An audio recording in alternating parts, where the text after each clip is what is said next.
కేవలం రూ. 2కే తను నేర్చుకున్న విద్యను పేద పిల్లలకు పంచి రూ. 2 టీచర్ అయిన వ్యక్తి Sujit Chattopadhyay. Age 78 years. West Bengal కి చెందిన సుజిత్ గారు స్కూల్లో 9th to 12th standard students కి సోషల్ అండ్ సైన్స్ క్లాసెస్ చెప్పేవారు.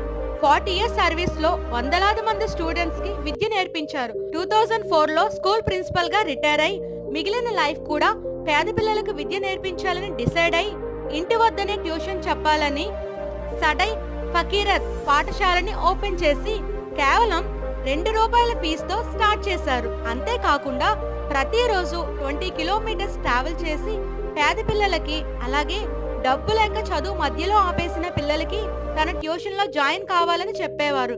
ముగ్గురుతో స్టార్ట్ అయిన ట్యూషన్ ఇప్పుడు 350 మంది అయ్యారు. ఫీజు మాత్రం ఇప్పటికే రూ. 2.